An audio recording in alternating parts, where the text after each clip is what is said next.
yan po. Yan, wow, ang dami.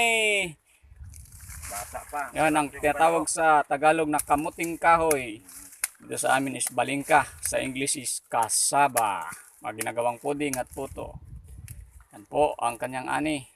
Ang lulusog.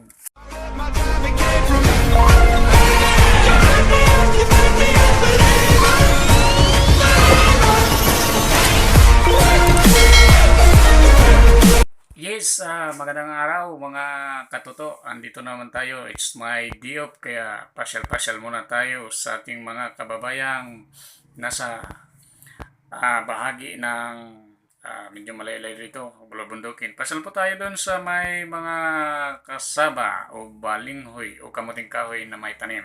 Puntan po natin, saka titikman natin ang kanilang mga produkto, mga katoto.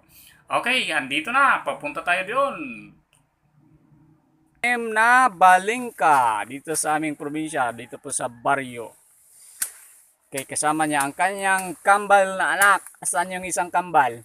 Sa bahay ay. Sa bahay. Okay, tingnan natin paano siya mag-ani ng kanyang pananim. Ito. Oh, yan po. Yan, wow, ang dami.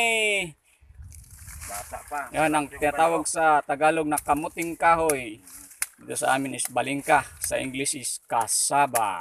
Mga ginagawang puding at puto. Yan po ang kanyang ani. Ang lulusog. Sarap to. Sarap yan, sarap. Alam niyo mga katoto, ito kinakain namin pag tag-ulan, pag wala kaming gas. Oh, puno agad oh. Ito na agad. Dalawang kon pa lang. Dalawang puno pa lang yan. Yan po ang balinghoy. Anong gagawin natin, Nene? Kambal, anong gagawin natin dyan? Salita. Ha? Nahiya si Kambal. Kain eh. Yan. Hirap-hirap si bundok. Yan po ya. Ang tawag nyo? Putol muna. Ito na ito ay ano eh. Mahaba eh. Haba. Hirap. Wow. Bunutin.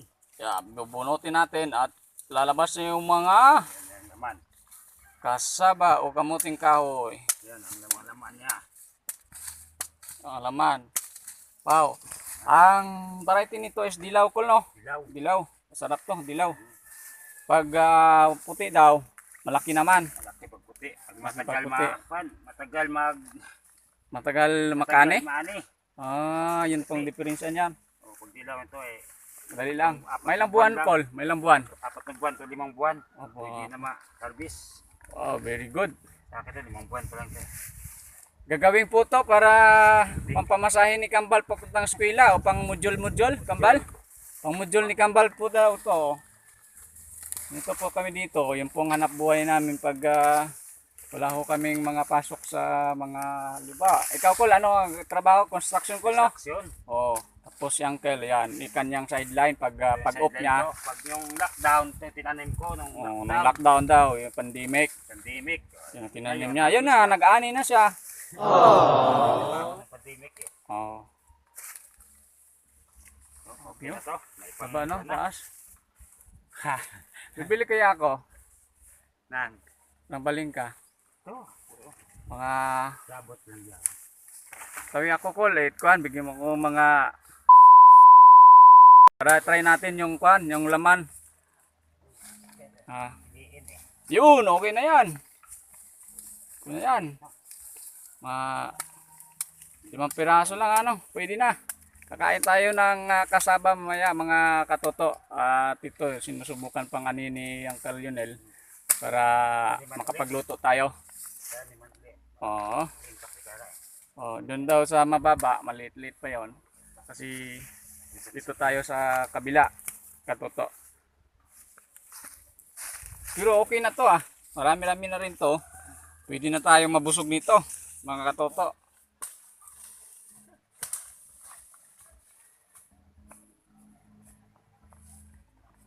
Oh, ganda oh. Marami. Wow, ayun, yun o, ayun. So, yun. Yan mga katoto, ang kasaba.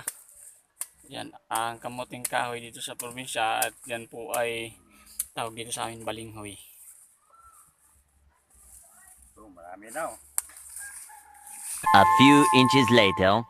Okay, mga katuto, andito na tayo at nauwi na natin tong balinghoy o kasaba, kamuting kahoy sa Tagalog, at babalatan na natin ngayon. Ito, babalatan na natin. Matigas-tigas pa nga. Tapos, lutuin natin at tikman natin itong kamuting kahoy na ating nabili doon sa ating kapitbahay, mga katuto.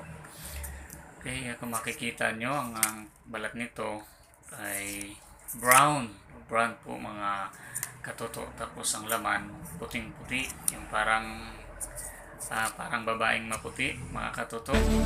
Your road, you know. What? Your road. Your road. Your road. Puti. Tingnan natin mamaya kung anong kulay nito pag naluto na. Sabi ni Uncle, dilaw daw to. Okay, hugasan na natin.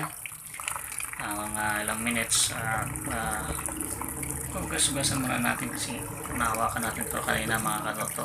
Para matanggal yung dumi. Masarap naman talaga kumain pag malinis yung ating niluluto, mga katoto.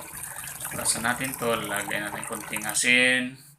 Para may iba pa nga nilalagyan ng gata, pero sa atin okay lang asin para maging masarap, may alat-alat konti, mga katoto. Ilang minuto lang to, ito maluluto na. Okay, ito na, luto na ang ating kasaba balinghoy o kamuting kahoy, mga katoto. Ali kayo, tikman natin to, ang sarap nito.